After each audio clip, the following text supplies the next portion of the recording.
I've been trying to understand the underlying psychology of postmodernism and its relationship with neo-Marxism, and then the spread of that into the universities and the effect on the culture. And what I would like to start with is a description of your understanding of that, because like I've presented to the people who are listening to me my understanding of it. I interviewed Stephen Hicks recently, and he wrote an interesting book called Explaining Postmodernism, which I liked quite a bit. It's been criticized for being too right-wing, although I don't think he's right-wing at all. I think maybe you could characterize him as middle-of-the-road conservative, but I would say he's more like a classic liberal. But I'm really curious about your views about, well, what postmodernism is, first of all.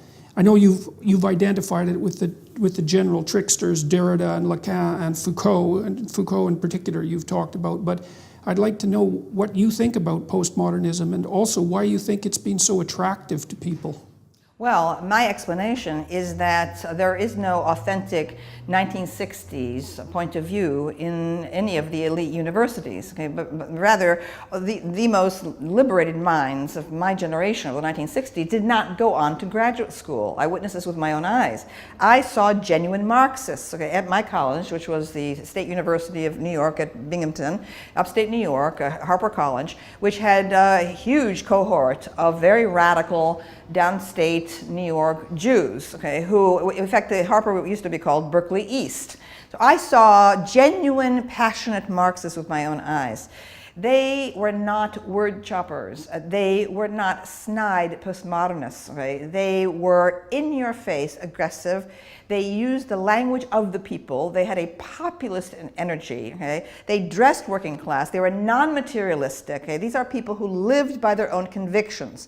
They were against the graduate schools. When I went on to graduate school and it became known that I was going to go to Yale, I was confronted by a leader of the radicals on campus in broad daylight in front of everyone, who denounced me for, he said, grad school is not where it's happening. You don't do that. If you have to go to graduate school, you should go to Buffalo. Now, I had applied to SUNY Buffalo because the great leftist critic Leslie Fiedler was there, who had a huge impact on me. He created identity politics, but without its present distortions. Right? And Norman Holland, the psychoanalytic critic, was there. I would have been very happy to have gone on to Buffalo, but I needed the library at Yale, so I continued on to Yale.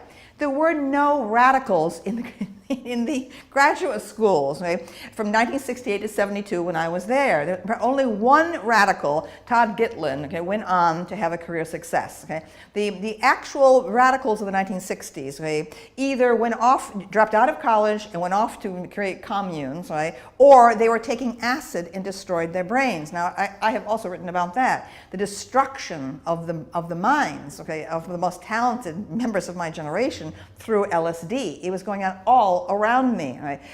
So what's happened is the actual legacy of the 60s got truncated. The idea that these post-structuralists and postmodernists are heirs of the 1960s revolution is an absolute crock. Okay? What they represent, as Foucault shows, Foucault said, okay, that the biggest influence on his thinking, okay, was Samuel Beckett's Waiting for Godot, okay, which was a post-World War II play written in Paris that was about the disillusionment and nihilism experienced after Hitler went through occupied France, right? And all of Europe was in ruins. It had nothing to do, what's in Waiting for Godot has nothing to do with the authentic legacy of the 1960s, which was about genuine multiculturalism, a movement toward India, toward Hinduism, a transformation of consciousness through psychedelics, which I did not take, but which I identify with totally through the music, etc. Right? It was a turn toward the body. It was a turn towards sensory experience, okay, not this word chopping thing and this like cynical removal from actual experience. Right? That French import, okay, came in, okay, to the graduate schools. It did not affect any genuine 1960s person. The real 1960s revolution was about Jung. It was about a way of seeing the cosmos in mythological terms. Right? And the Jungian contribution went on into the New Age movement of the 1970s.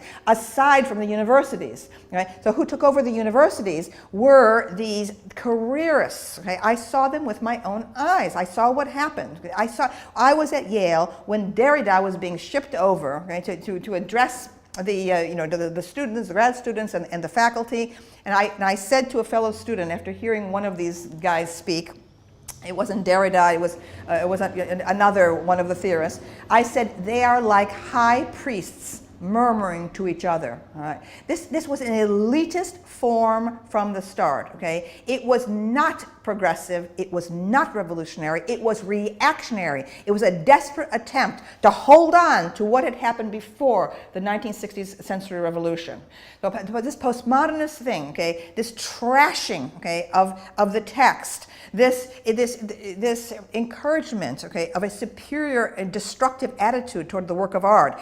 We're going through it, okay, primly with red pen in hand, finding all the evidence of sexism, check, racism, check, homophobia, check. That is not the empathic, emotional, okay, sensory-based, okay, revolution of the 1960s. Right? I am sick and tired of these people claiming any kind of mantle from the 1960s. They're frauds. These people are, what happened in the 1970s was a collapse of the job market in academia. Right? All of a sudden, jobs were scarce. And this thing was there, the new and improved and shiny thing, okay, to be a theorist. Okay? People seized on it. Okay? It was institutionalized. Right? And it's an enormous betrayal of the 1960s. Okay, so that you touched on this idea of the destruction of the work of art.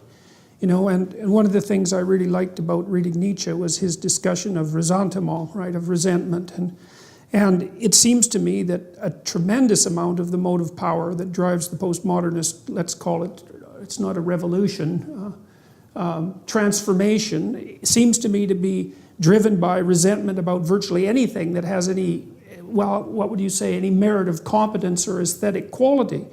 And I don't know if it seems to me that that's partly rooted in the academics' disdain for the business world, which I think is driven by their relative economic inequality, because most people who are as intelligent as academics are from a pure IQ point of view make more money in the private sphere, and so I think that drives some of it.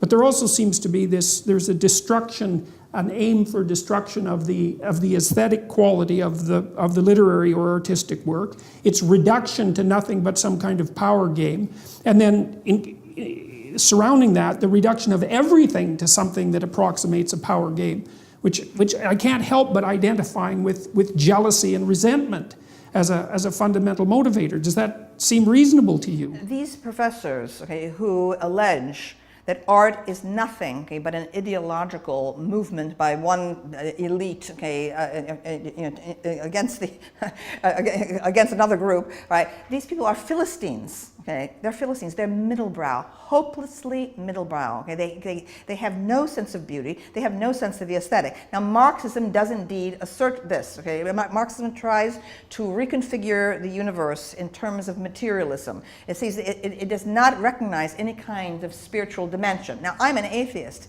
but I see the great world religions as enormous works of art, okay, as the best way to understand the universe and man's place in it. I find them enormously moving. They're like enormous poems. Right? What I have called for, the true revolution, okay, would have been, okay, to make the core curriculum of world education, the world, okay, the great religions of the world. I feel that is the only way to achieve understanding, and it's also a way to present the aesthetic. Okay, because I feel that the real 60s vision was about exaltation, elevation, cosmic consciousness. Okay, all of these things, okay, were rejected, okay, by these midgets, okay, intellectual midgets who seized on to Lacan, Derrida, and Foucault. Right? My career has been in the art schools. So my entire career, beginning at Bennington College. Right? So I represent a challenge to this from the perspective of art. Right? It is an absolute nonsense, okay, as post-structuralism maintains, that reality is mediated by language, by words, everything that we can know, including gender. It is absolutely madness, because I'm teaching students whose majors are surrounded ceramics, okay, or dance, okay, who are jazz musicians, who understand reality in terms of the body, sensory activation. Okay? So what happened was something was going on in the art world as well. I identify with Andy Warhol in pop art. Okay, that was what was going on during my years in college. Everything about Andy Warhol was like, wow, admiration, wow. What happened immediately after that in the arts, 1970s, okay, was this collapse into a snide sort of postmodernism also. This happened in the art world, right? And it was an utter misunderstanding, okay, of culture, it seems to me, by that movement in the art world. That is, oppositional art, in my view, is dead, okay? It's been, and what postmodernism is a pathetic attempt to continue the old heroism of the avant-garde. The avant-garde was genuinely heroic from the early 19th century, okay, where we're talking about, where the Courbet, the realists, we're talking about Monet and the Impressionists, people who genuinely suffered for their radical ideas, their innovations, and so on, right? Going right down to Picasso and down to Jackson Pollock, who truly suffered, okay, for his art. It was only after his death, okay, that suddenly the market was created for abstract art.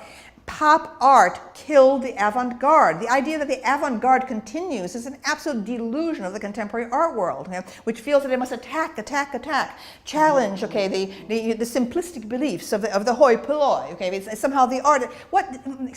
Okay, from the moment, okay, Andy Warhol went through and embraced the popular media, instead of having the opposition to it, the serious artists had, okay? That was the end of oppositional art, okay? So we have been going on now for 50 years. The postmodernism in academia is hand in hand with the stupidity and infantilism that masquerades as important art at galleries everywhere. This incredible, it's mechanism of contemporary art, pushing things that are so hopelessly derivative, and with this idea that, once again, that the art world somehow has a superior view of reality. The authentic leftism is populist, okay? It is based in working class style, working class language, working class direct emotion, an openness and brusqueness of speech, okay? Not this fancy contorted jargon of the pseudo-leftists of academe, who are frauds. These people who managed to rise to the top at Berkeley, at Harvard, at Princeton, okay? The idea that these people are radical,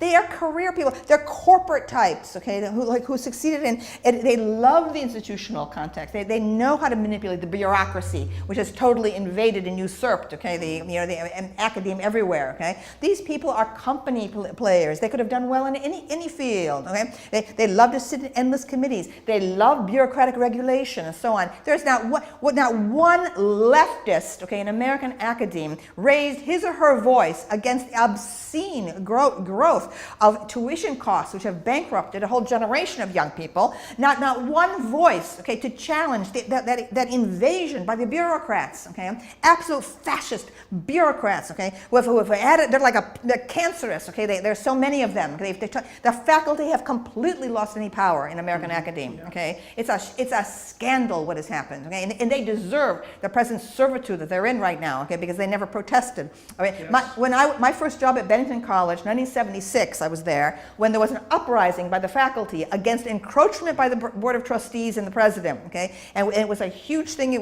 was reported on the New York Times and so on, and we pushed that president out, okay, and there's not been a single uprising of that kind against encroachment by the trustees and by the administrations in all these decades, okay, passive slaves, they deserve their slavery.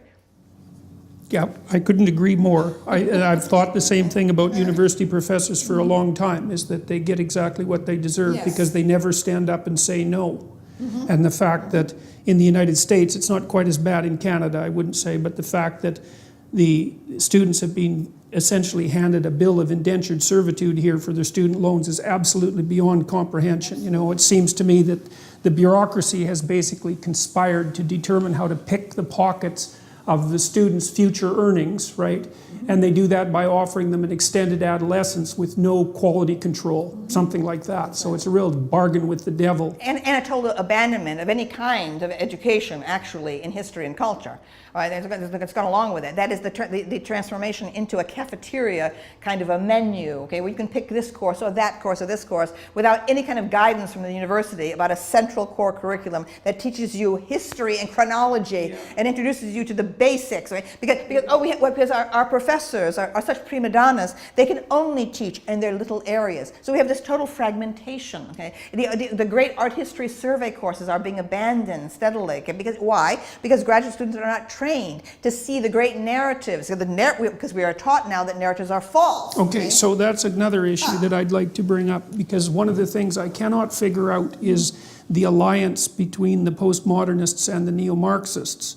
I can't understand the causal relationship there, because tell me if you disagree with this, okay? Because I'm a psychologist, not a sociologist, and so I'm dabbling in things that are outside of my field of expertise, and there is some danger in that. But the central postmodernist claim seems to me that because there's a near infinite number of ways to interpret a complex set of phenomena, which actually happens to be the case, that you can't make a case that any of those modes of interpretation are canonical. And so if they're not canonical, if that canonical element isn't based in some kind of reality, then it serves some other master. And so the master that it hypothetically serves for the postmodernists is nothing but power, because that seems to be everything that they believe in. They don't believe in competence. They don't believe in authority. They don't seem to believe in an objective world, because everything is language mediated.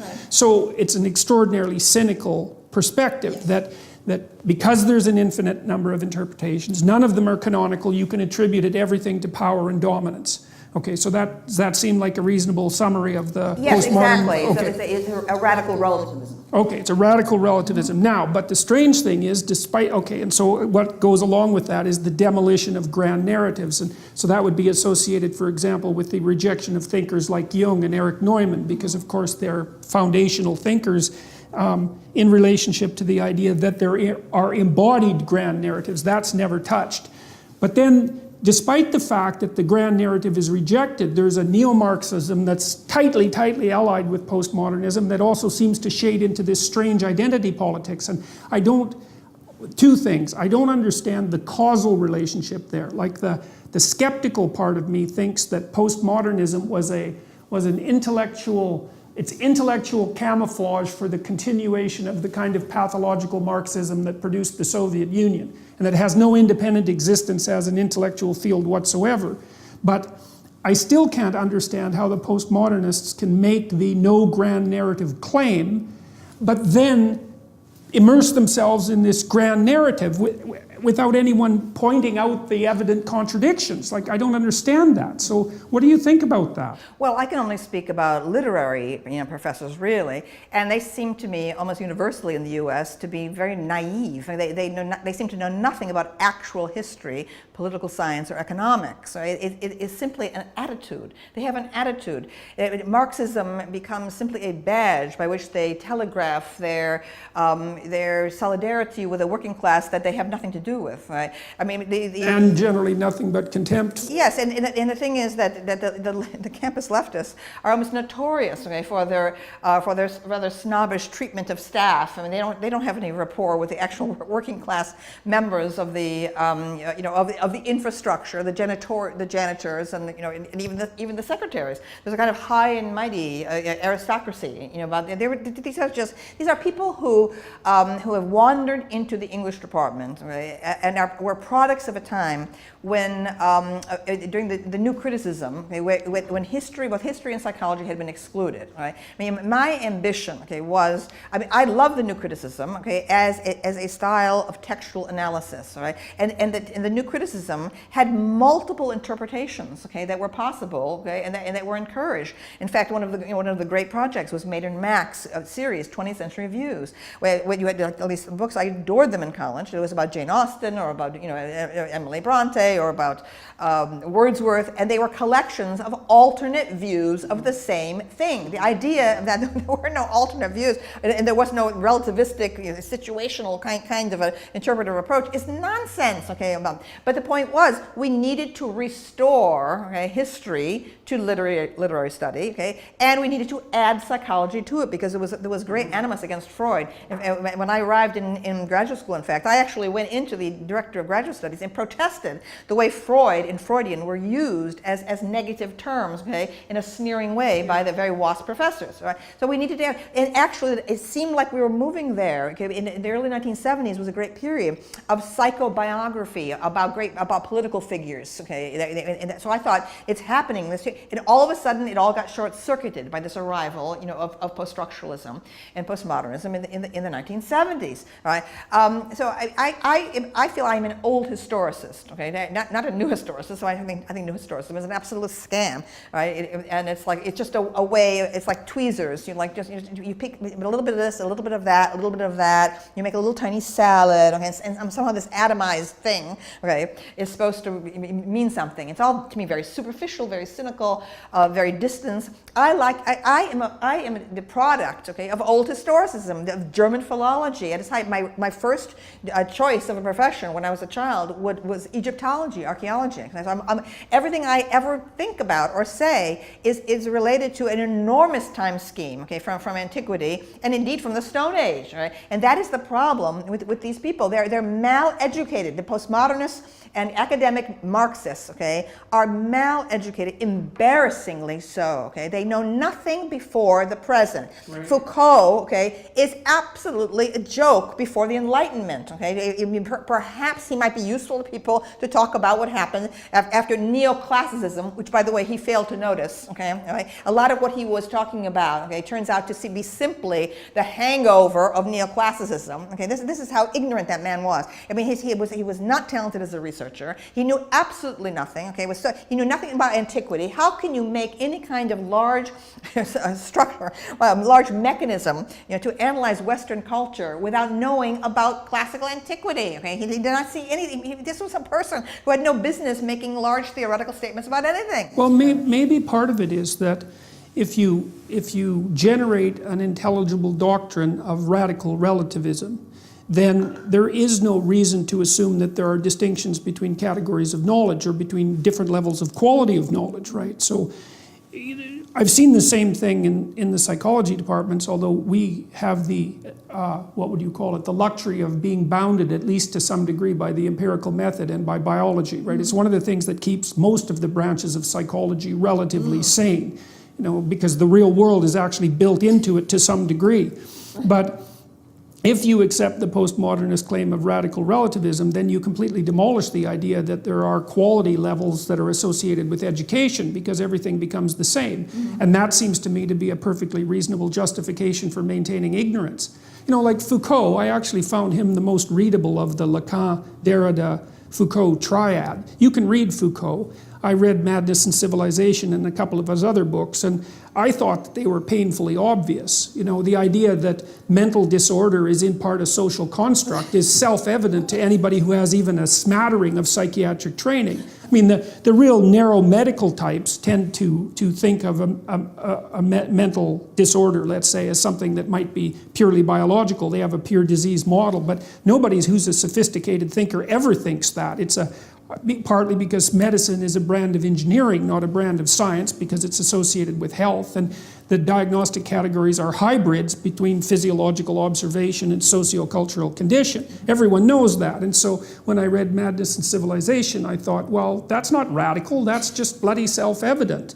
But Foucault's admirers actually think that he began, the entire turn toward a sociological, grounding of modern psychology. The social psychology was well launched in the 1920s, for example. Right. The levels of ignorance of these people who think Foucault is so original have not read Durkheim, they've not read Max Weber, they've not read Irving Goffman. So in other words, to me, everything in Foucault seemed obvious, because I had read the sources from which he was borrowing without attribution. So I mean, again, I know these people. I mean, I've met, I mean, in some cases, you know, knew them in graduate school. People who went on to become these admirers of Foucault, Lacan, Derrida. And I know what their training was. Their training was purely within the English department. That's all they ever knew. They never made any research outside of that, right? And so the idea, Foucault is simply this a mechanism. It's like a little tiny kit by which they can approach everything in culture. But the contortions of language, the deliberate, labyrinthine,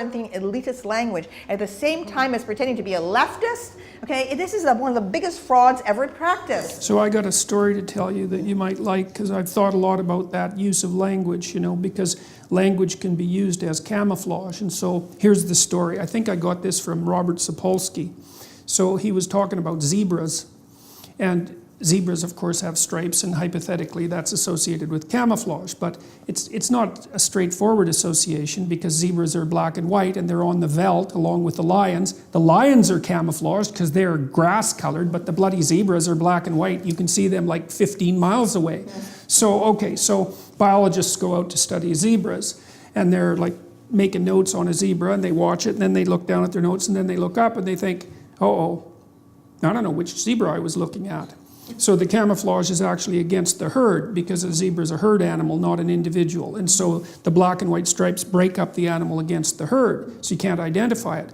So this was a quandary for the biologists, so they did one of two things. One was drive a jeep up to the zebra herd and use a dab of red paint and dab the haunch of the zebra, or tag it with an ear tag like you use for cattle. The lions would kill it. So as soon as it became identifiable, the predators could organize their hunt around that identifiable animal. That's why, you know, there's the old idea that lions and predators take down the weak animals, but they don't. They take down the identifiable animals. So that's the thing, is if you stick your damn head up, you get picked off by the predators. And so one of the things that academics seem to do is congregate together in herd-like entities, and then they share a language, right? Yes. And the language unites them, and also keeps them, as long as they share the same set of linguistic tools among themselves, they know that there isn't anybody in the coterie that's going to attack them or destabilize the entire herd. And that seems to me to account for that impenetrable use of language.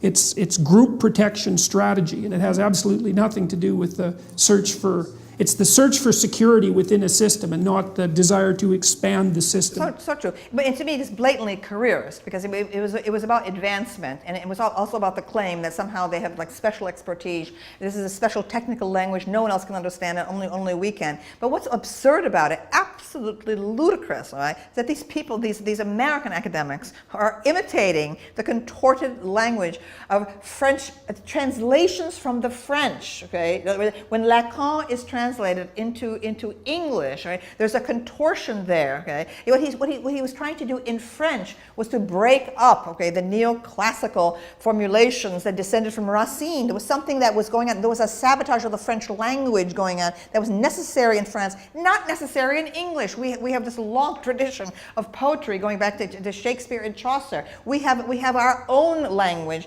far more vital than the French. Oh yeah, the French constrain their language all the time. Yes, sir. By bureaucracy. The absurdity in the amateurism, okay, of American academics, okay, trying to imitate, okay, a translation of Lacan, okay, when Lacan's doing something in France that is absolutely not necessary and indeed wrong to be doing in English, all right? So the utter cynical abandonment, okay, of the great tradition of the English departments, right? And I felt that the true radicalism was not about adding on other departments. Okay, so we have African American studies and women's studies and so on. The true radicalism would have been to shatter the departmental structure. That's what I wanted. I feel that was the authentic revolutionary 1960s thing to do, right? To blend all the literature studies together, okay? To make easier, to make an interdisciplinary kind of organization, closer to the British model, where a person can pursue related subjects, overlapping subjects.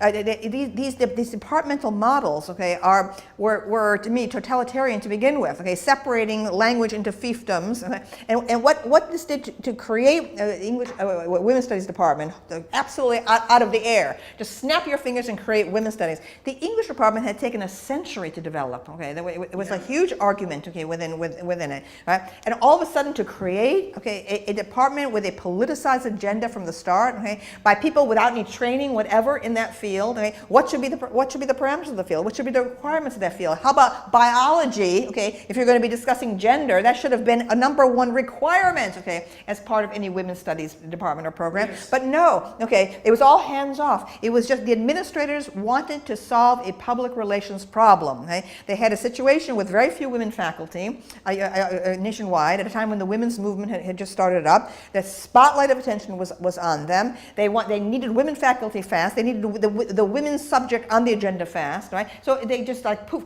let there be women's studies, okay? And now we'll just hire some women, usually from English departments, you know, here and there, and we'll just throw them together. You invent it. You say what it is. So that's why women's studies got frozen at a certain point of ideology, okay, of the early 1970s. I was already in revolt from it, okay? I was a precursor in terms of my endorsement of feminism before even now was created, right? But I couldn't even have a conversation with any of these women. They were hysterical about the subject of biology. They knew nothing about hormones, okay? I mean, I probably got in fist fights over this. People were so convinced that biology had nothing whatever to do with gender differences, right? See, that also seems to me to be related to the postmodern emphasis on power. Yes. Because there's something terrible underground going on there, and that is, and I think this is the sort of thing that was reflected in the Soviet Union too, especially in the 20s, when there was this idea, a radical idea, that you could remake human beings entirely, right? Because they had no essential nature.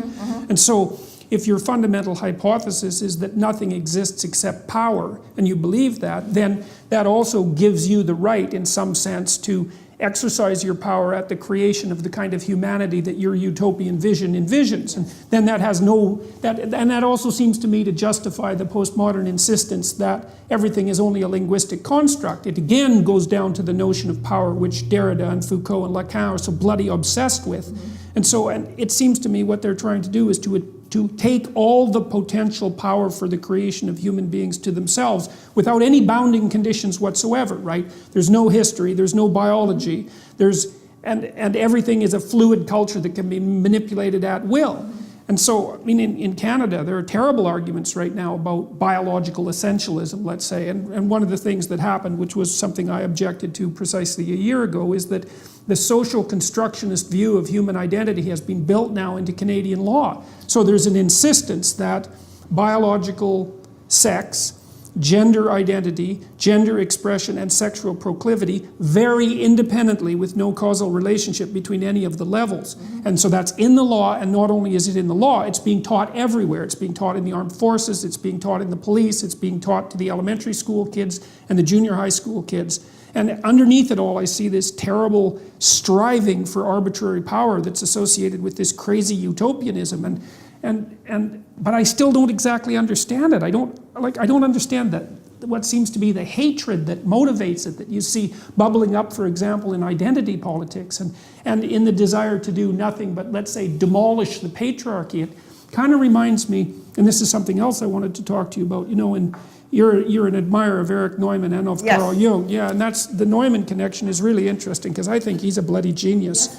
I really like The Great Mother is a great book, and really a great warning, that book, and also The Origins and History of Consciousness is one of my most influential books. Yeah. Yeah, that's so interesting. I read an essay that you wrote. I don't remember when it was. A lecture I gave on Neumann at the NYU. Yes. Yes, it's always been staggering to me that book hasn't had the impact that it should have had. I mean, Jung himself, in the preface to that book, wrote that was the book that he wished that he would have written. It's very much associated with Jung's Symbols of Transformation, and it was a major influence on my book Maps of Meaning, which was an attempt to outline the universal archetypes that are portrayed in the kind of religious structures that you put forward. But the thing that I really see happening, and you can tell me what you think about this, in Neumann's book, consciousness, which is masculine, symbolically masculine for a variety of reasons, is viewed as rising up against the countervailing force of tragedy from an underlying feminine, symbolically feminine unconsciousness, right? And it's something that can always be pulled back into that unconsciousness. That would be, the microcosm of that would be the Freudian Oedipal mother familial dynamic, where the mother is so over protective and all-encompassing that she interferes with the development of the competence, not only of her sons, but also of her daughters, of her children in general. And it seems to me that that's the dynamic that's being played out in our society right now, is that there's this, and it's related in some way that I don't understand, to this insistence that all forms of masculine authority are nothing but tyrannical power. So the symbolic representation is tyrannical father with no appreciation for the benevolent father, and benevolent mother with no appreciation whatsoever for the tyrannical mother, right? And that's that. And because I thought of ideologies as fragmentary mythologies. That's where they get their archetypal and psychological power, right? And so in a balanced representation, you have the terrible mother and the great mother, as Neumann laid out so nicely. And you have the terrible father and the great father. So that's the fact that culture mangles you half to death while it's also promoting you and developing you. You have to see that as balanced. And then you have the heroic and adversarial individual. But in the postmodern world, and this seems to be something that's increasingly seeping out into the culture at large, you have nothing but the tyrannical father, nothing but the destructive force of masculine consciousness, and nothing but the benevolent great mother. And it's an appalling ideology, and it seems to me that it's sucking the vitality, which is exactly what you would expect symbolically. It's sucking the vitality out of our culture. You see that with the increasing demolition of young men, and not only young men, in terms of their academic performance, which, like, they're falling way behind in elementary school, way behind in junior high, and bailing out of the universities like mad. And so, and well, the public school education has become completely permeated by this kind of anti-male propaganda. I mean, to me, public schools are just a form of imprisonment. You know, right now they're particularly destructive to young men who have a lot of physical energy. Okay? Now, you know, I identify as transgender, okay, myself, okay, but I do not require the entire world to alter itself, okay, to fit my particular self-image. I do believe in the power of hormones. I believe that men exist and women exist and are biologically different. I think there is no cure for the culture's ills right now, except if men start standing up, okay, and demanding that they be respected as men again. Okay, so I got a question about that. So one of the things, we did a research project a year ago trying to figure out if there was such a thing as political correctness from a psychometric perspective, to find out if the loose aggregation of beliefs actually clumped together statistically. And we actually found two factors, which I won't go into, but then we looked at things that predicted adherence to that politically correct creed. And there were a couple that were surprising. One was being female was a predictor. The personality attributes associated with femininity, so that would be agreeableness and higher levels of negative emotion, were also both independent predictors, but so were symptoms of personality disorder, which I thought was really important, because part of what I see happening is that, like, I think that women whose relationship with men has been seriously pathologized cannot distinguish between male authority and competence and male tyrannical power. Like, they fail to differentiate because all they see is the oppressive male. And they may have had experiences that their experiences with men might have been rough enough so that differentiation never occurred, because it has to occur. And you have to have a lot of experience with men, and good men too, before that will occur. But it seems to me that we're also increasingly dominated by a view of masculinity that's mostly characteristic of women who have terrible personality disorders and who are unable to have healthy relationships with men. Now, but here's the problem. You know, this is something my wife has pointed out too. She said, well, men are going to have to stand up for themselves, but here's the problem. I know how to stand up to a man who's unfairly trespassing against me. And the reason I know that is because the parameters for my resistance are quite well defined, which is we talk, we argue, we push, and then it becomes physical, right? Like if we move beyond the boundaries of civil discourse, we know what the next step is. Okay, that's forbidden in discourse with women. Right. And so I don't think that men can control crazy women. I really don't believe it. I think that they have to throw their hands up in it's not even disbelief. It's that the cultural there's no step forward that you can take under those circumstances, because if the man is offensive enough and crazy enough, the reaction becomes physical right away, or at least the threat is there. And when men are talking to each other in any serious manner, that underlying threat of physicality is always there, especially if it's a real conversation, and it keeps the thing civilized to some degree.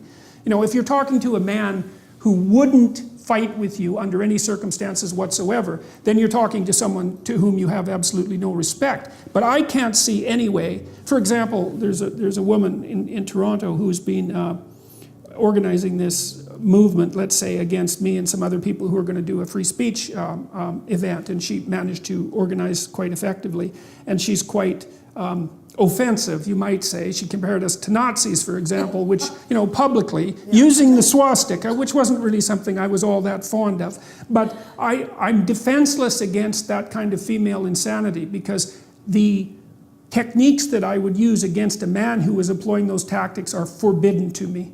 So I don't know, like, it seems to me that it isn't men that have to stand up and say enough of this, even though that is what they should do. It seems to me that it's sane women who have to stand up against their crazy sisters and say, look, enough of that, enough man-hating, enough pathology, enough bringing disgrace on us as a gender.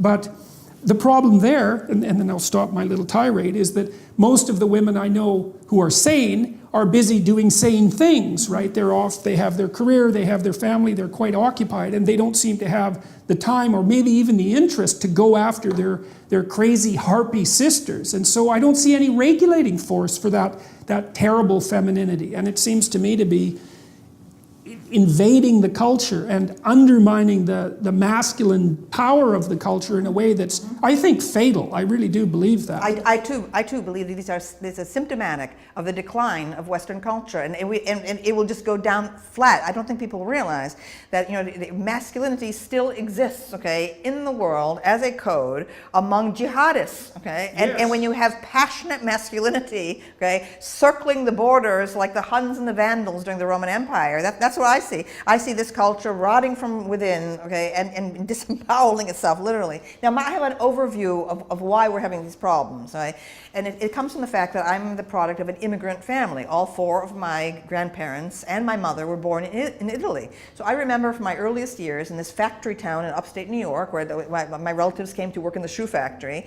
I can remember still, okay, the life of the agrarian era, okay, which was for most of human history, okay, the agrarian era, where there was the world of men and the world of women, and the sexes had very little to do with each other. Each had power and status in its own realm.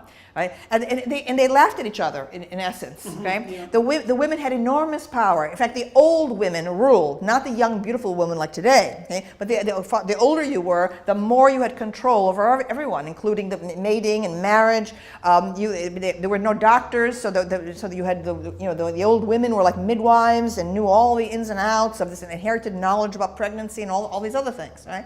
I can remember this and the joy that women had with each other all day long, okay, cooking with each other, companions to each other, talking, conversing. My mother remembered as a small child in Italy, when it was time to do the laundry, they would take the laundry up the hill to the fountain, Il Sorgo, okay, and do it by hand. They would sing, they would picnic, and so on, all right? And we get a glimpse of that in the Odyssey, when Odysseus is thrown up naked on the shores of Phaeacia, all right? And he hears the sound of women, young women laughing and singing, and it's Nausicaa, the princess, bringing the women to do the laundry. Okay, it's exactly the same thing, right? So there was each gender had its own hierarchy, its own values, its own way of talking, and the sexes rarely intersected. Like I can remember in childhood, on a holiday, typical, it could be a Christmas, it could be a Thanksgiving, whatever, the women would be cooking all day long, everyone would sit down to eat, okay, and then after that, okay, the women would retire en masse to the kitchen,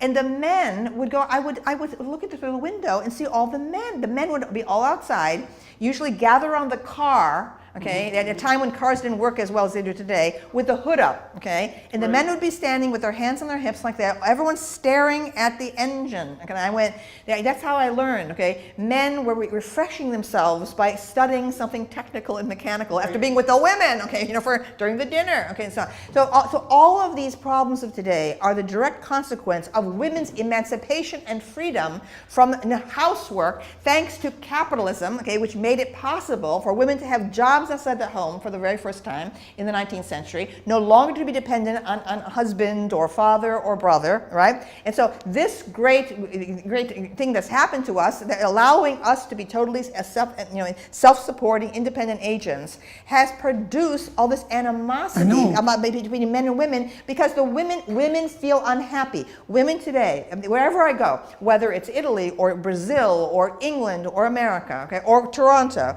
okay, the upper middle class professional women are unhappy, miserable. And they don't know why they're unhappy. They want to blame it on men, okay? Men must change. Men must become more like women. No, that is the wrong way to go, okay? It's when men are men, okay, and understand themselves as men, are secure as men, then you're going to be happier. Yeah, well, there's nothing more dangerous than a weak man. Yeah, absolutely, okay, and especially all these quislings, okay, spouting feminist rhetoric. When I hear that, okay, it makes me sick. But here's the point. Men and women have never worked side by side, ever. Maybe on the farms, okay, when you were like, maybe one person's in the potato field, the other one's over here in the doing tomatoes or whatever, okay. You had families working side by side, exhausted with each other, no time to have any clash of this. It was a collaborative effort on farms and so on. Never in all of human history have men and women been working side by side. And women are now the pressure about Silicon Valley. They're also sexist. Oh, they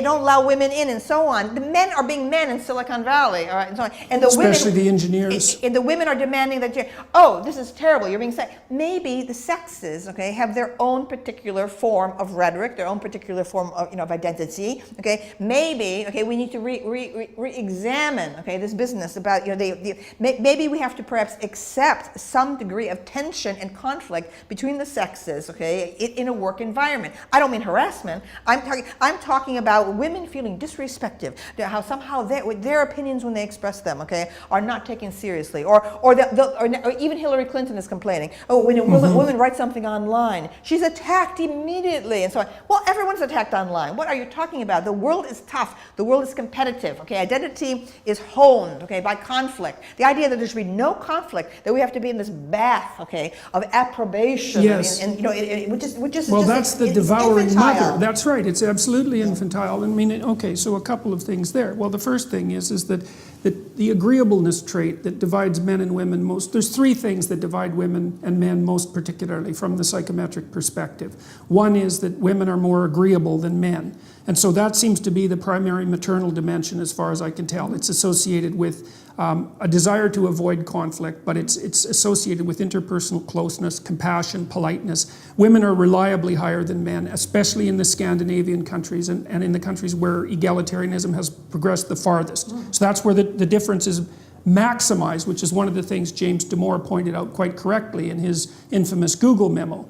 Okay, women are higher in negative emotion, so that's anxiety and emotional pain. That difference is approximately the same size. And again, that maximizes in egalitarian societies, which is extremely interesting. And then the biggest difference is the difference in interest between people and things. And so women are more interested in people and men are more interested in things, which goes along quite nicely with your car anecdote. But the thing about men interacting with men, again, is that it isn't that they respect each other's viewpoints. That's not exactly right. What happens with a man, and I know a lot of men that I would regard as remarkably tough people for one reason or another.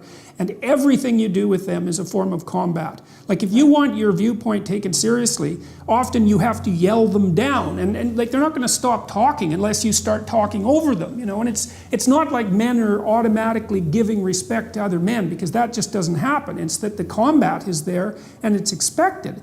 And one of the problems, and so this is part of the reason why I think men are bailing out of so much of academia and maybe the academic world in general, and maybe the world in general, is that men actually don't have any idea how to compete with women. Because the problem is that if you unleash yourself completely, then you're an absolute bully. And there's no doubt about that, because if men unleash themselves on other men, that can be pretty goddamn brutal, especially for the men that are really tough. And so that just doesn't happen with women ever. But so you can't unleash yourself completely. If you win, you're a bully. If you lose, well, you're just bloody pathetic. So how the hell are you supposed to play a game like that? You know, so I've worked with lots of women in law firms in Canada, for example, and high achieving women, like really remarkable people, I would say. And they're often nonplussed, I would say, by the attitude of the men in the law firm, because they would like to see everyone pulling together because they're all part of the same team.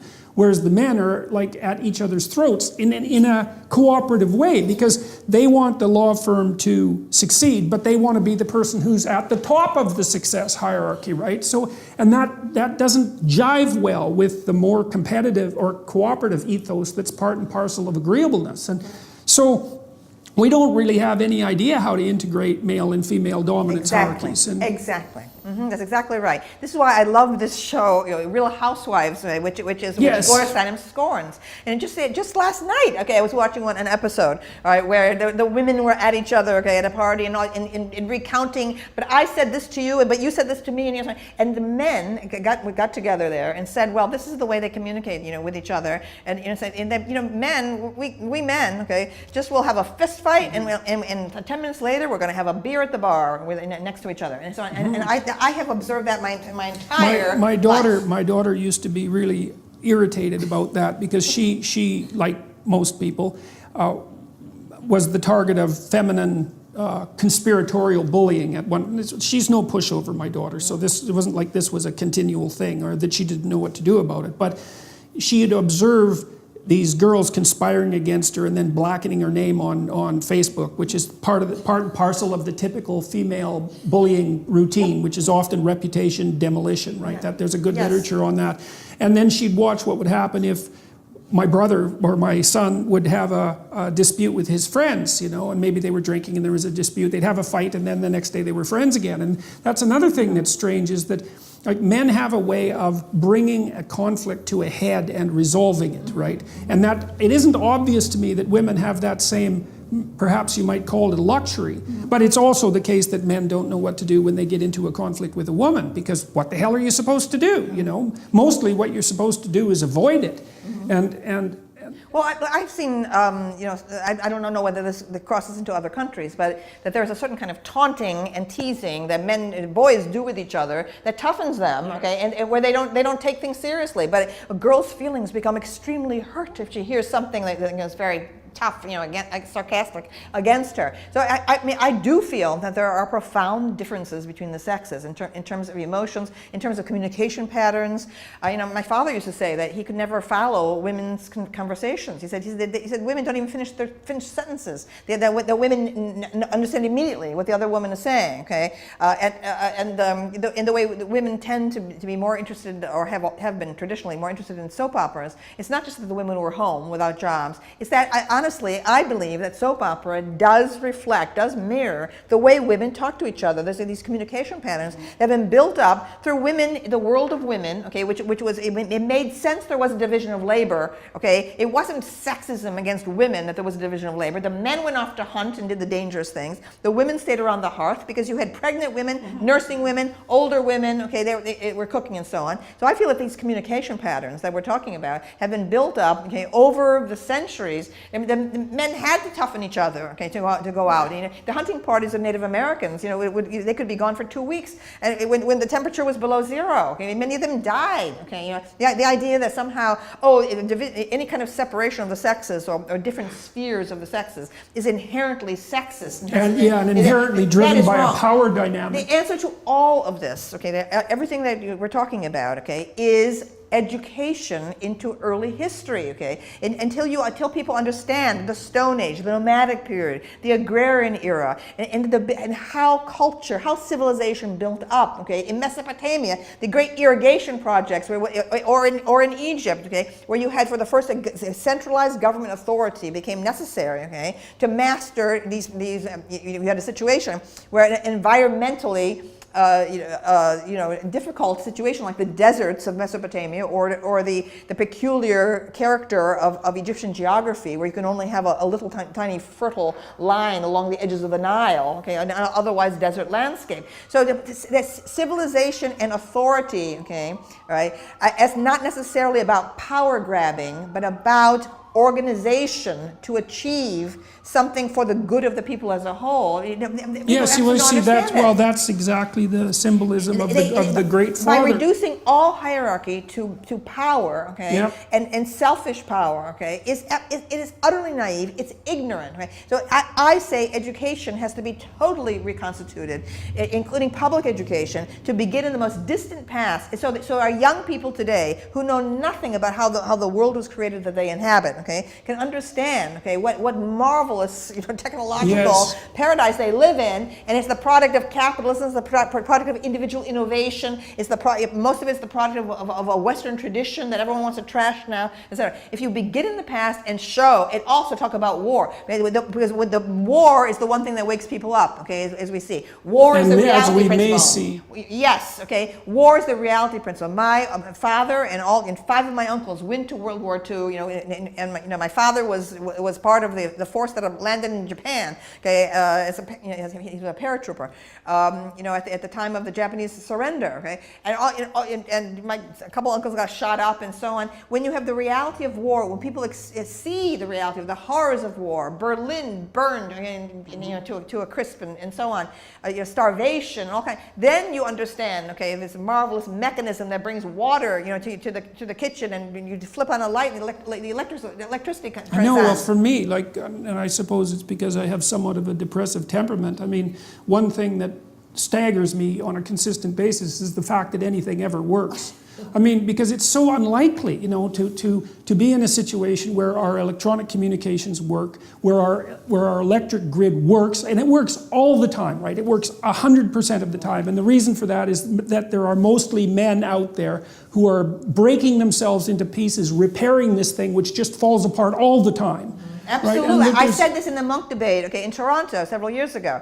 I said that there's the invisible, all these elitist, professors sneering at men. It's men who are maintaining everything around us. Okay, this invisible army, okay, which feminists don't notice. Right? Nothing would work if it weren't for the men. Regarded as oppressive, which is, and like a professor is someone who's standing on a hill surrounded by a wall, which is surrounded by another wall, which is surrounded by another wall. Like it's walls all the way down, who stands up there and says, I'm brave and independent. It's like you've got this protected area that's so unlikely. It's so absolutely unlikely. And the fact that people aren't on their knees in gratitude all the time for the fact that we have central heating and air conditioning and pure water and reliable food, it's incredible. It's absolutely unbelievable. I mean, people used to die for the water supply. Okay, it was contaminated with cholera, for heaven's sakes. Right? People don't understand. Okay, they have to have clean water, and fresh milk, fresh orange juice, all of these things. These are marvelous. And all of the time. All of the time. Western culture is heading. Okay, because we are so dependent on this invisible infrastructure. We're heading for an absolute catastrophe when jihadists figure out how to paralyze the power grid. The entire culture will be chaotic. You'll have mobs in the street, okay? Within 3 days, okay? When suddenly the food supply is interrupted and there's no way to communicate. There'll be like a robbery. I mean, that is the way Western culture is going to collapse, okay? And it won't take much. It'll just single be a few points days. of failure. Because we are so interconnected, and now we are so dependent on communications and computers. I used to predict for years that it would be an asteroid hitting the Earth. Yeah, well, do you have another ice age? Do you know how the solar flares work? So this happens about once every century, so back about 1880, and I don't remember the exact year, there was a significant enough solar flare, so that produces an electromagnetic pulse, like a hydrogen bomb, because the sun is a hydrogen bomb, and electromagnetic pulse will emerge from the sun and wave across the earth, and it produces huge spikes in electrical current along anything that's electronic, and it'll burn them out. It lit telegraph operators on fire in the 1800s, and one of those things took out the Quebec power grid in 1985 and knocked out the whole Northeast corridor. And so they figure those things are about 1 in a century event. But those I have my brother-in-law, who's a very smart guy. He designed the chip in the iPhone. We were talking about political issues the last time I went and saw him in San Francisco, and his notion was that all that the government should be doing right now is stress testing our infrastructure the same way they stress test the banks, because we're so full of these single points of failure that, and I think you're absolutely right. Luckily, we've been, what would you call, invaded by stupid terrorists instead of smart terrorists, because a smart terrorist could do an unbelievable amount of damage in a very short period of time. So, and it's just God's good graces that hasn't happened yet. And so... Yeah, and then what will happen is that it's the men, okay? The men will reconstruct civilization while the women cower in the houses and have the men go out and do all the dirty work. That's what's going to happen again. Only men will bring civilization back again. Okay? So now a couple of things. So the universities, I mean, I've proposed, although it's something that's probably beyond my power, that what should happen is that the universities, the real content of the universities should be stolen back from the universities because they're not making use of their intellectual property, and that something should be started online that would constitute a genuine university. The problem is the accreditation issue, but I don't think that's an unsolvable problem. But do you see, like, all these people who have these postmodern neo-Marxist agendas are completely embedded inside the universities, right? Oh, absolutely. Right? And the point is, over the last 25 years, I have received constant mail from people dropping out of the graduate schools, right, or giving up altogether on any idea of being a college professor. Okay? So what's happened is that the most talented and independent thinking people, okay, have avoided the school. So we're now, who we have are the compliant, the servile, okay, the people who are currently in the university and hiring their successors, yes, okay, are mal-educated themselves. Okay? I mean, one of the first letters I received in the early 90s, I'll never forget it, was from a woman who was now painting houses in Missouri, and said she had been part of the comparative literature graduate program at Berkeley, and that she finally had to drop out because she said every time she would express enthusiasm for what they were reading, the people looked at her as if she had somehow created an offense. In other words, enthusiasm for art, the very things you need as a teacher in the classroom, okay, were being trained out. Okay, yeah, the thing is, of the grad students. If you respect art and literature, that means that you implicitly accept a hierarchy of quality, right? Yes. And that, of course, contradicts the fundamental tenets of the postmodern doctrine, which is that there are no hierarchies of quality. And you talked a little bit earlier about the idea that you referred again to the idea that everything is associated with power, and that's the thing that I can't help but associate with a kind of personality pathology. Like, from a psychometric perspective, the best predictors of long-term success in our society are intelligence, IQ, which you can measure very accurately, and trait conscientiousness, which actually is a real testament to the culture, right? Because what you'd hope is that the smart people who work hard are the people who advance. It isn't like they deserve it exactly, that isn't what I mean. It's that if the culture is harnessing the productive power of individuals properly, then it should differentially reward people who are smart and conscientious, because they're going to do a bunch of really interesting work for the rest of us. And that's very well established finding. It's as good as any finding in the social sciences.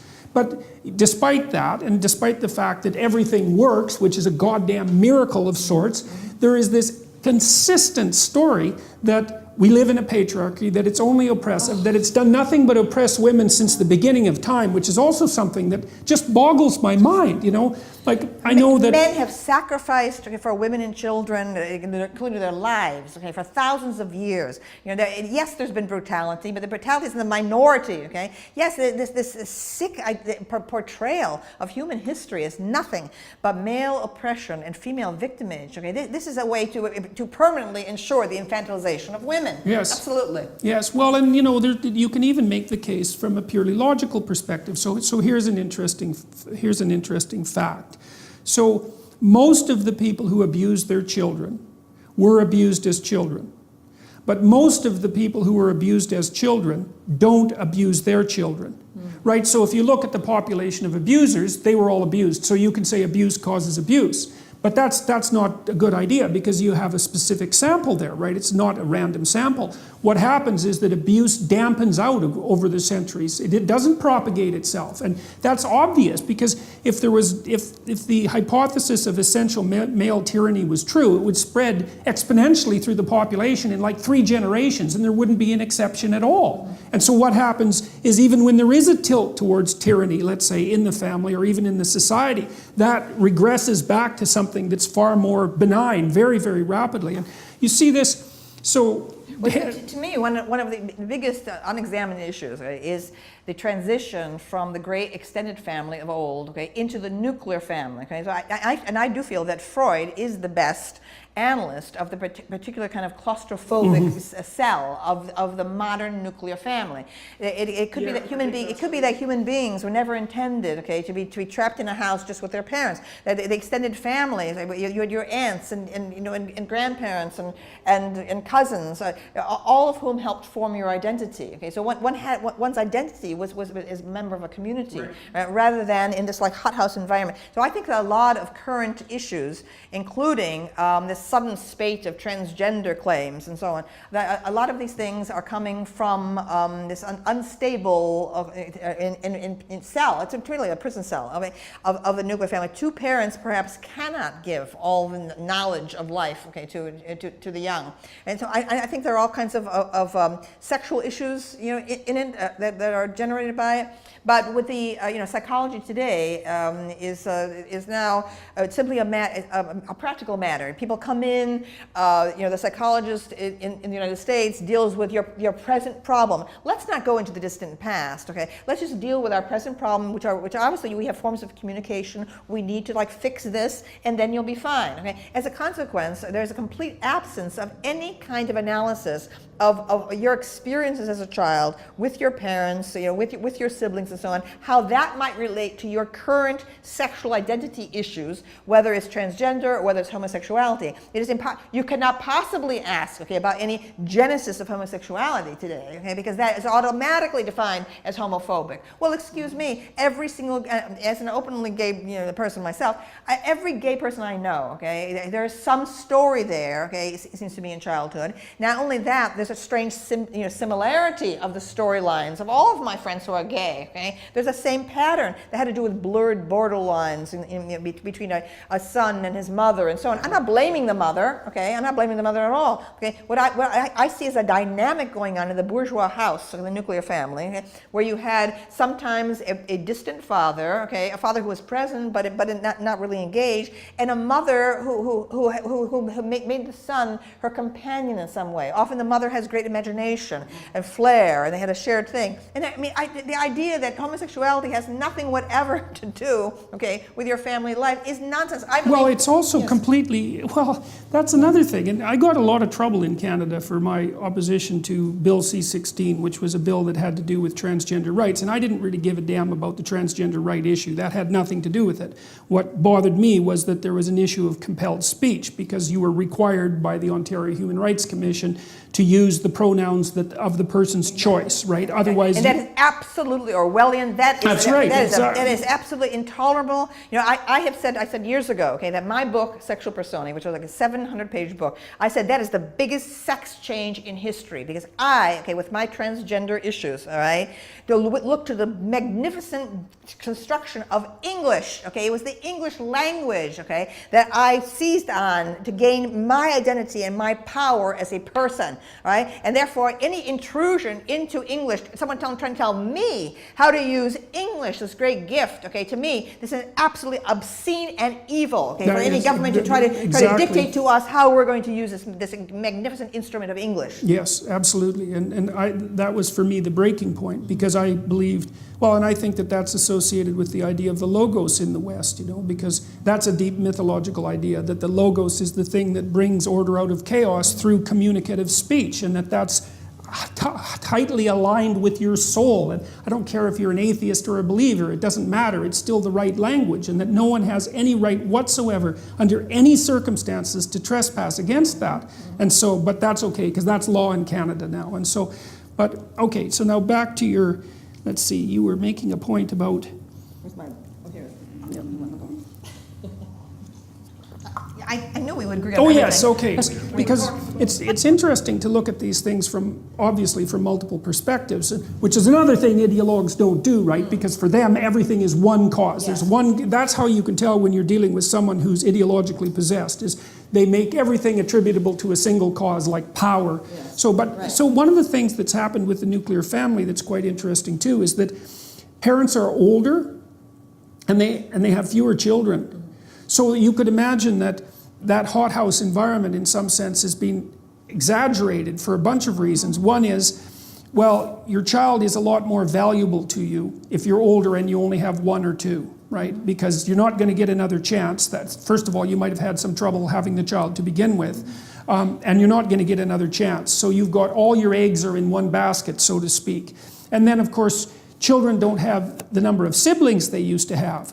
And one of the things that's really useful about having siblings is that they keep you in your place, right? They're primary socialization agents. And I mean, that can be brutal. I mean, that's reflected, say, in the story of Cain and Abel, you know, that internal household dynamic with siblings can really become murderous, and that has to be kept under control. But I think the hothouse flower person who's incapable of tolerating any jibes or any testing, any dominance hierarchy testing of the sort that you said that men do.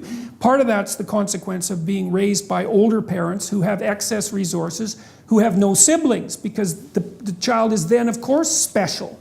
And that specialness, well, there seems to be an inverse relationship between that specialness that's protected and the person's robustness and resilience, and then that's cottoned to, or not cottoned to, that's pandered to by the universities, which insist upon setting up a situation where no one is ever offended by anything any of the time, and that's something I also can't understand at all, because... But let me just say, that's a huge point you just made, okay, because it's the upper middle class of the professional class, okay, who postpones having the children, okay, because they go to law school, they go to medical school, right, and they have the children after they're settled, okay, in a job, okay, so they're the ones, okay, who have injected this hypersensitive bourgeois idea, you know, code into the universities. Now, my parents were 20 when they married and 21 when they had me. Okay, yeah, right. My father was, went to college on the GI Bill, getting out of World War II.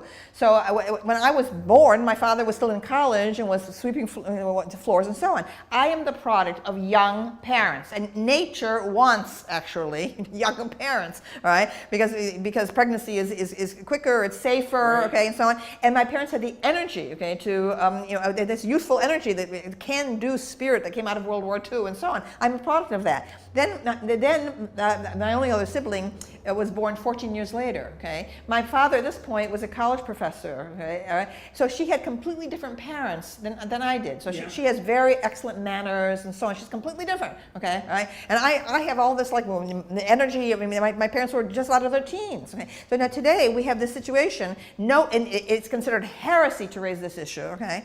That you have young women are told, okay, there's one future for you. You are a future leader, okay? You must move forward, okay? 4 years of college, and then perhaps some professional class. All right. So maybe the young women's bodies are signaling, okay, that they want to be mothers. Maybe there are signals coming from the body, right, of maybe now wanting this system of education that was devised for men, okay, this being funneled along, channeled along in this mechanism. All right. So young women, feel unhappy. They don't know why. They feel they have no sense of identity. If they want to marry and drop out of college, right, and have a baby, they would be treated as traitors to their class. Yeah. What? You are a future leader. What? Have a baby? Only working class women would do that. Okay. Yeah. Now, what I find working class women, okay, in general, okay, far more rounded as personalities, okay? They express themselves forcefully. They have body language that takes up space, okay? A man says something to them on the street, they're right back in their face, and so on.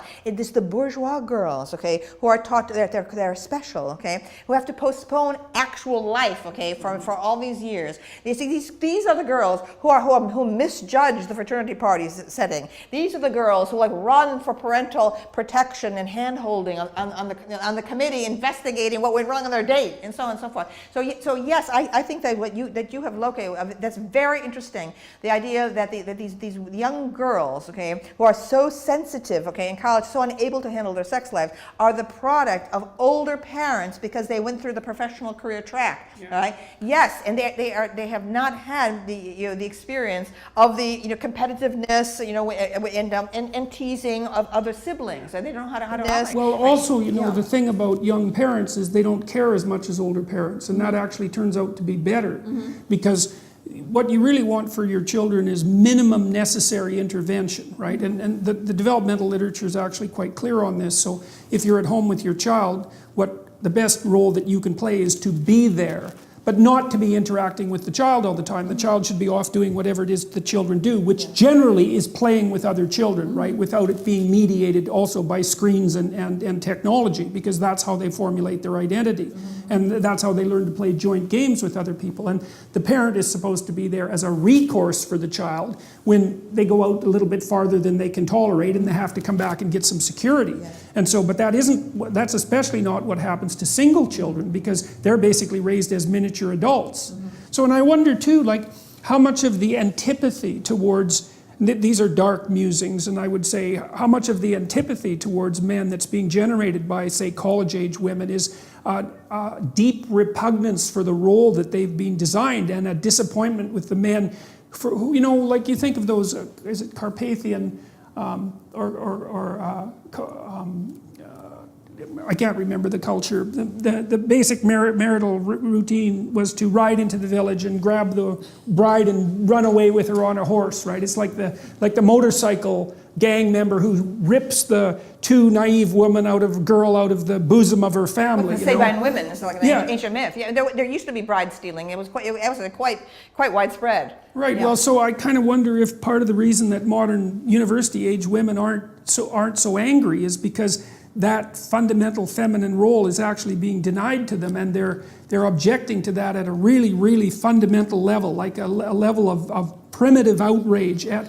Well, what's happened is the chaos that my generation of the 1960s bequeathed through the sexual revolution. When I arrived in college in 1964, the colleges were still acting in loco parentis, in place of the parent. So my dormitory, all women's dormitory, we women had to sign in at 11 o'clock at night. The men could run free the entire night. So it was my generation of women that rose up and said, give us the same freedom as men have. And the colleges replied, no, the world is dangerous, you could be raped, we have to protect you against rape. And what we said, was give us the freedom to risk rape, and so that today's women don't understand. It's a freedom that you want. It's the same freedom that gay men have when they go and they pick up a stranger someplace. They know it's dangerous. They know they could end up beaten up or killed, but they find it hot. If you want freedom, if you want equality, then you have to start behaving like a man. So what we did is we gave freedom to these young women for several generations, but my generation had been raised in a far more resilient and robust culture. We had the strength, to know what we wanted and to fight for what we wanted.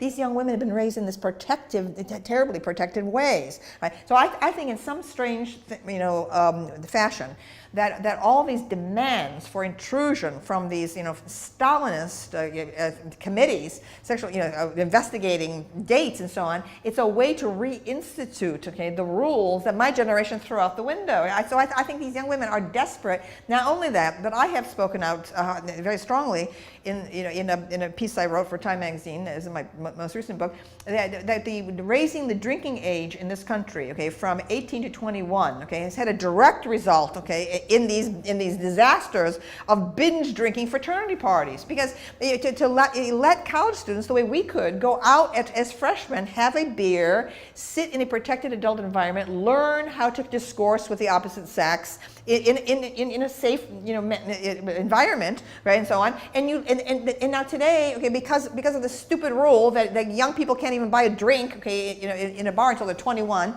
we have these fraternity parties that are like it's the caveman era. Well, of course, in this modern age, this advantages men. Okay, men want to hook up, men want to have sex. Women don't understand what men want. So, women are like put out because they're hoping that maybe the man will continue to be interested in them. Okay, the man just wants experience. Okay, the hormones drive toward. To me, I've theorized. Okay, that the sex drive in men is intertwined with hunt and pursuit. Okay, yes. And so on. I feel absolutely this is what women don't understand. Okay, and if women understood what I understand from my transgender perspective, all right, these women on the streets. Okay, I'm obviously Madonna admirer, and I support pornography and prostitution. So I don't want what I'm about to say to seem conservative. It isn't. Okay, what I'm saying is the women on the street, young women. Okay, who are jogging, okay, with no bra on, okay, short shorts, and have earbuds in their ears, okay, just jogging along like this. I said these women do not understand the nature of the human mind.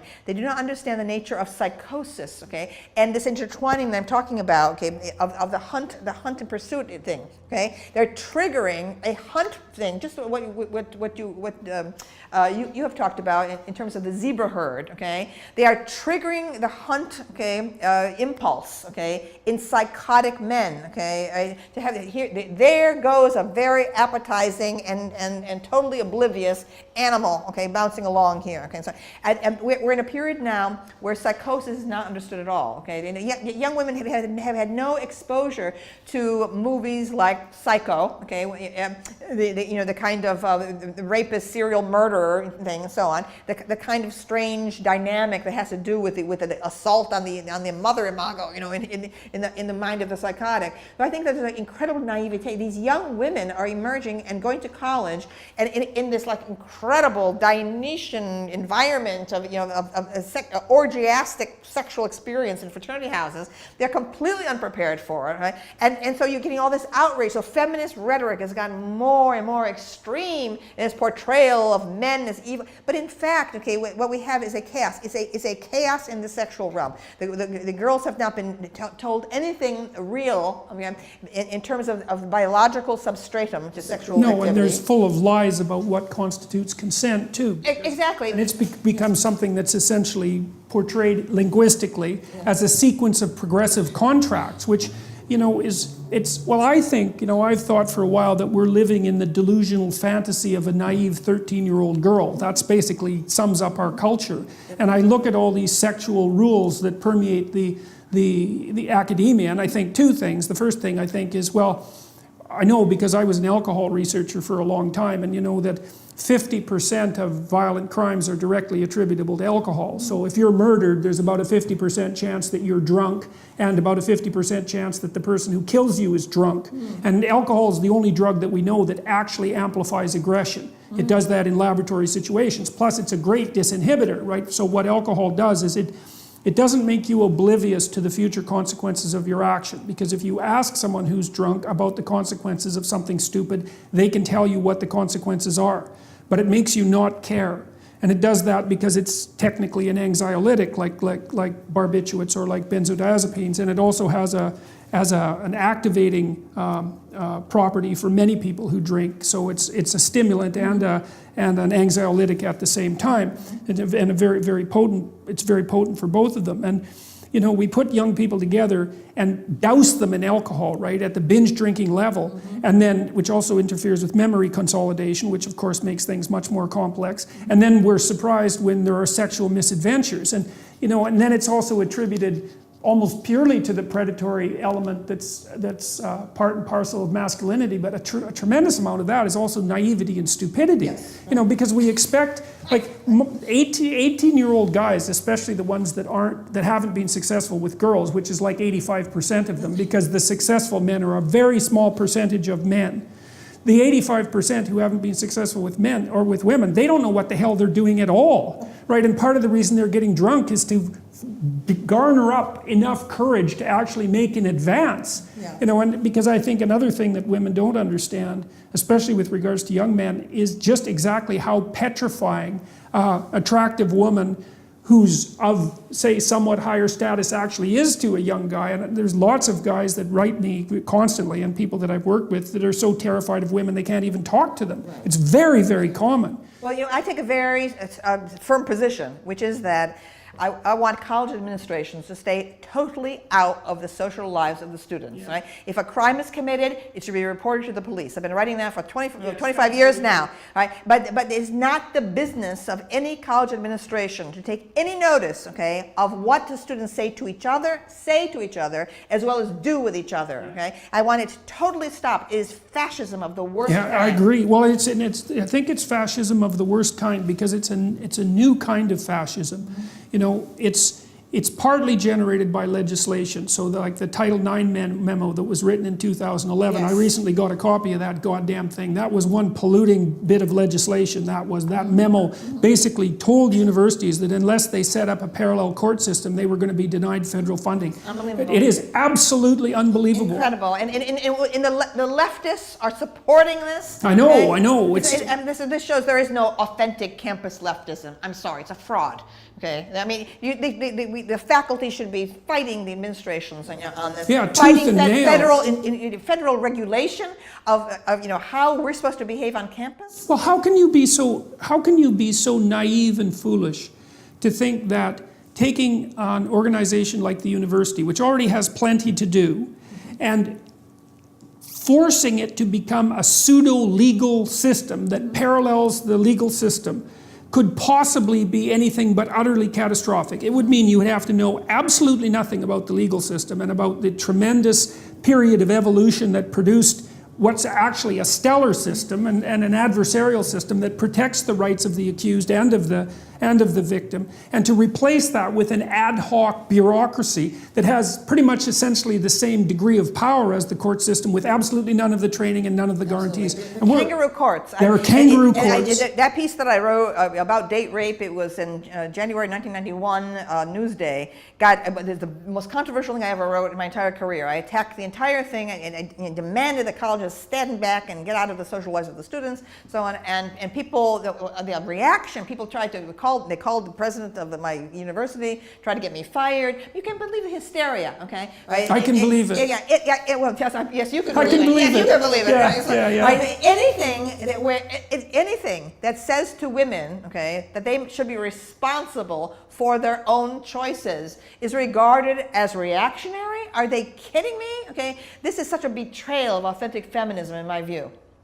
Well, it's the ultimate betrayal of authentic feminism because it's an invitation of all the things that you might be paranoid about with regards to the patriarchy back into your life, right? It's an insistence that the most intrusive part of the tyrannical king come and take control over the most intimate details of your life. Incredible. Absolutely incredible. And the assumption is that that's going to make your life better rather than worse, right? And not to mention this idea of the stages of verbal consent, as if your impulses based in the body have anything to do with words, and so on. I mean, that's the whole point is about sex. Okay, is to abandon that part of the brain that's so and entrammeled with words. I mean, but you see these. It's actually a marker of lack of social ability to have to do that.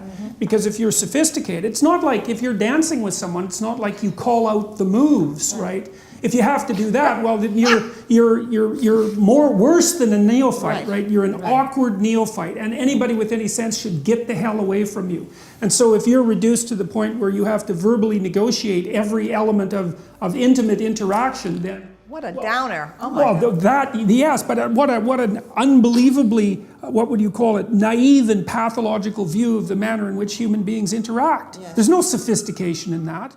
Well, what I'm worried about also in this age of social media, I've noticed as a teacher in the classroom that the young people are so used to communicating now by cell phone, by iPhone, that they're losing body language and facial expressions, which I think is going to compound the problem with these dating encounters, because the ability to read the human face and to read little tiny inflections of emotion. I think my generation got that from looking at great foreign films with their long takes. So you'd have Jean Moreau and Catherine Deneuve, in potential romantic encounters, and you could see the tiniest little little inflections, right, that signal communication or sexual readiness or irony or skepticism or distance or whatever. Okay, so the inability to read other people's intentions. Okay, that I think this is going to be a disaster. I mean, I just noticed that how year by year, okay, the students are becoming much more flat affect. Okay, and they themselves complain that they'll sit in the same room with someone and be texting to each other. Okay, yeah. Yeah, well, there's a piece of evidence too that supports that to some degree. So women with brothers are less likely to get raped. Aha! And the reason for that is that they've learned that nonverbal language deeply, right? Yes. And they can spot the Not only that, okay, but I have noticed, okay, in my career, okay, that women who have many brothers, okay, are very good, okay, as administrators and as business people, okay, all right, because they don't take men seriously, okay. They regard, they saw their brothers, they think their brothers are jokes, okay, but they know how to control men, okay, while they still like men, okay, they admire men, right. So this is something that I have seen, repeatedly. Okay, yeah, well, so that would be also reflective Yeah. of the problem of fewer and fewer siblings. Yes, that's right. Okay, yeah. I've noticed this in publishing. Okay, that the women who have the job of publicist, okay, and rise to the top as manager of publicity, okay, their ability to take charge of men and their humor at men, and they have great relationships with men, okay, because they don't have the sense of resentment and worry and anxiety and so on. They don't see men as aggressors, okay, right? And I think that's another thing too, is that as feminism, moved into its present system of ideology, okay, it has tended to denigrate motherhood, okay, yes. as a lesser order of human experience, and to enshrine, of course, abortion. Now, I am 100% of abortion rights. I belonged to Planned Parenthood for years until I finally rejected it as a branch of the Democratic Party, my own party, and so on. But as motherhood became excluded, as feminism became obsessed, okay, with the professional woman, okay, I feel that the lessons that mothers learn have been lost, okay, to feminism, okay, which is, okay, that if the mothers who bear boy children, okay, understand the fragility of men, the fragility of boys, they understand it. They don't see boys and men as a menace. They understand the greater strength of women, okay. So there's this tenderness, and connectedness between the mother and the boy child, okay, when motherhood is part of the experience, okay, of women who are discussing gender. So what we have today is that this gender ideology has risen up on campuses where none of the girls, none of the students have married, none of them have had children, okay, and you have women, some of whom have had children, but a lot of them are lesbians or like professional women and so on, okay. So the whole tenderness and forgivingness, okay, and encouragement that women do to boys, okay, they don't understand this hypersensitivity of boys is not understood, okay. Instead, boys are seen as somehow more privileged, okay, and somehow their energy level is interpreted as aggression, okay, potential violence and so on, okay, right.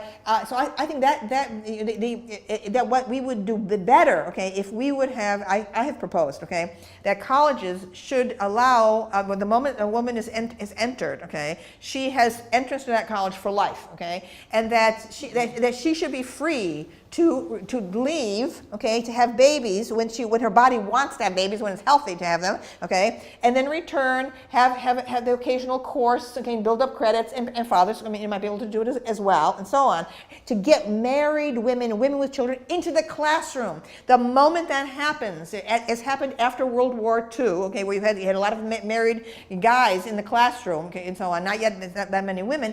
The experience of a married person with a family, okay, talking about gender, but most of the gender stuff would be laughed out of the room, okay, if you had a real mother in there who had experienced childbirth and was raising boys and so on. So I think that's also something that has led to this incredible artificiality and hysteria, okay, of feminist rhetoric. There's another strange element to that, which is that on the one hand, the radical feminist types, the neo-Marxists, post-modernists, are very much opposed to the patriarchy, let's say, and that's that unidimensional ideological representation It has of our never culture. existed. I mean, perhaps the word can be applied to Republican Rome, and that's it. Okay. Well, and maybe it could be applied usefully to certain kinds of tyranny, but not to a society that's actually functional. Victorian England, one arguably, okay, but other than that, to use the word patriarchy in that slapdash way, so amateurish, absolutely, you know, it just shows people know nothing about history, whatever, have done no reading. So what confuses me about that is that despite the fact that the patriarchy is viewed as this essentially evil entity, and that's associated with the masculine energy that built this oppressive structure, the antithesis of that, which would actually be femininity, as far as I can tell, which is tightly associated with care and with child rearing, is also denigrated. So it's like the only proper role for women to adopt is a patriarchal role, despite the fact that the patriarchy is something that's entirely corrupt. So the hypothesis seems to be that the patriarchy would be just fine if women ran it. So no changes, it's just that it would just be a transformation of leadership, and somehow that would rectify the fundamental problem, even though it's hypothetically supposed to be structural. Okay, so I'm going to close with something. So, you know, there are elements in my character that are optimistic. You know, I've looked, for example, I work for a UN committee and on the relationship between economic development and sustainability, and I found out a variety of things that were very optimistic, like the fact that, you know, the UN set out to have poverty between 2000 and 2015 worldwide, and actually hit that by about 2010, right? So we're in the period of the fastest transformation of the bottom strata of the world's population into something approximating middle class that's ever occurred. And there's all these great technological innovations on the horizon, and it looks to me like things could go extraordinarily well if we were careful, but I'm not optimistic. And maybe that's me, I'm pessimistic, because I also see that there's 5 or 6 things happening, all of which appear at the level of catastrophe, that are all happening at the same time. And so one of the things that I'd like to ask you is, like, what do you see happening in the next 10 years in the universities or in culture at large? And I mean, you just put forward a proposal for the universities for the treatment of women, which I think is a very interesting one, because women do have a different time frame than men. But like, what the hell is the proper way forward? I've been encouraging young men to tell the truth and to take responsibility, and there's a huge market for that message, but I'm not convinced by any stretch of the imagination that it's enough. Like, when you look forward and you try to be optimistic, what the hell do you see? Well, in the largest scale, I'm concerned about the future of Western culture, because as a student of history, it looks too much to me like ancient Rome, okay, which became overexpanded, which became, it was at the mercy of bureaucratic creep, okay, and I can imagine one of them. Yes, right, and Roman identity eventually got blurred, okay, in its incorporation of so many different cultures, which at first seemed like a healthy kind of multiculturalism, but eventually it overexpanded and simply collapsed of its own weight. So I am concerned about whether Western culture is in a rapid decline. I think it would be very easy, because we are so interconnected and so overcomplex, very easy to bring it to ruin. It would only take one major natural disaster to do that. But the universities themselves, I mean, I think people are all of a sudden in the United States much more attentive to issues of political correctness because of the riots at Berkeley, which was the capital of free speech. I mean, the free speech movement happened in the spring before I entered college in 1964. It's one of the great principles and inspirational stories of my entire life. Mario Savio's assertion of the supremacy of free thought and free speech. Yeah. So I think that perhaps we might just have turned a corner, but it's going to take a very, very long time for the university to be reformed. I feel that the cafeteria menu of the university curriculum has to be abandoned. That we must return to historical courses that begin in the earliest period, the Stone Age and antiquity. equity, in order to give perspective, to our present, to an analysis of our present culture, I want 50 to 75% of college administrators fired, okay, and the money be transferred over, okay, to faculty, into libraries, into instruction, okay. I think that obviously the way things are people are being trained right now, including at the public school level, okay, is I think the public school level has gone to hell. Okay, when my mother came to the United States at the age of 6, the old public school system was still very strict. And therefore, she had excellent education,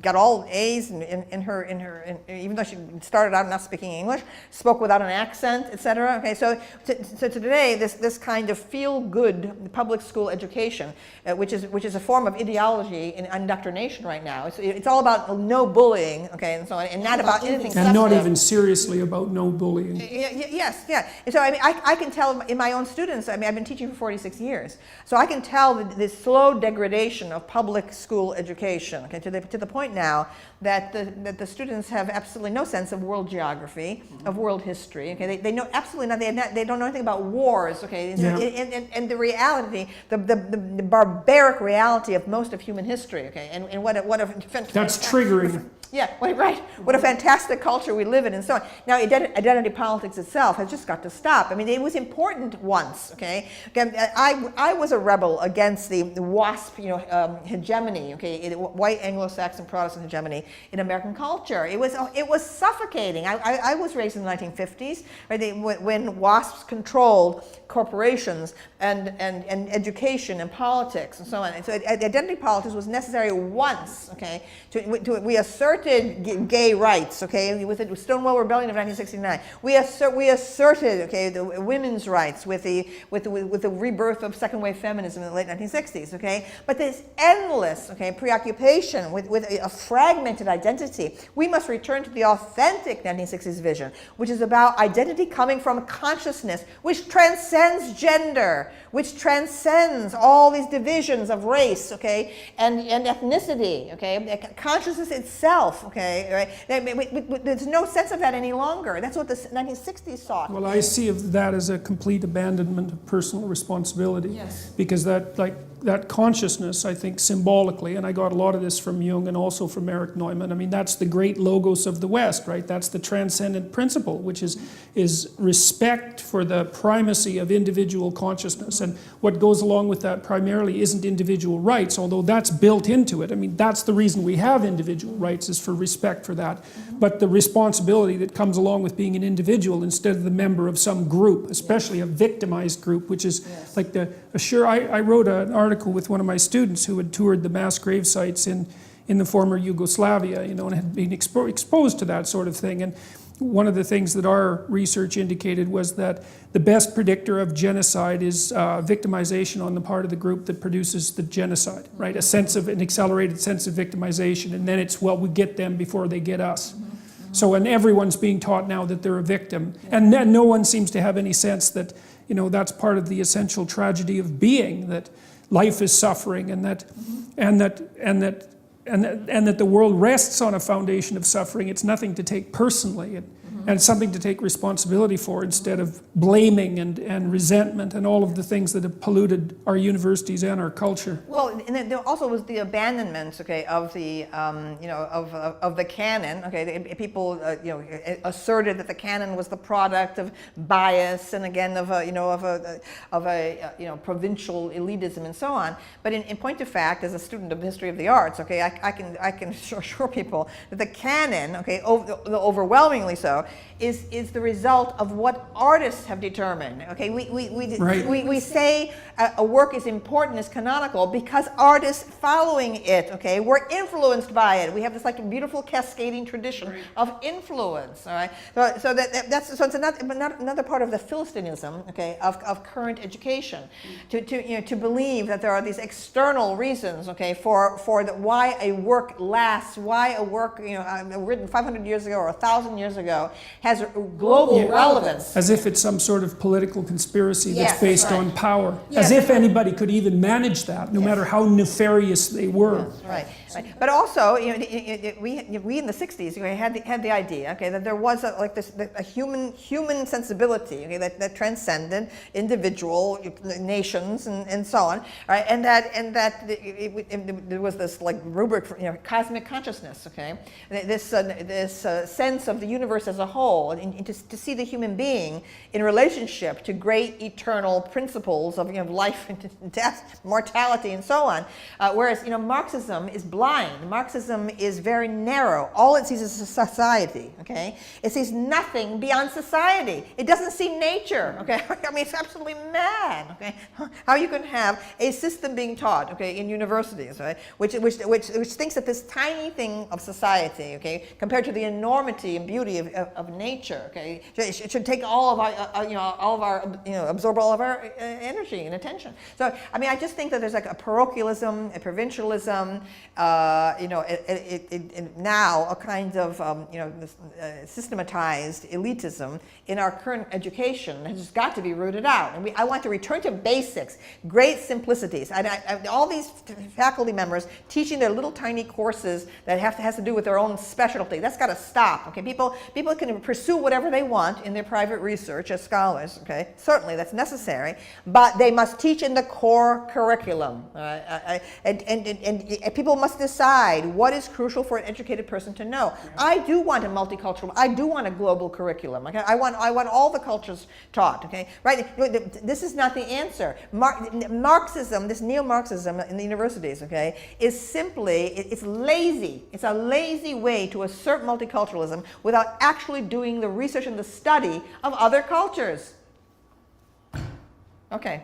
All right. That's a good one to close on. We agreed on everything. I knew it. All right, great. Thank you very much.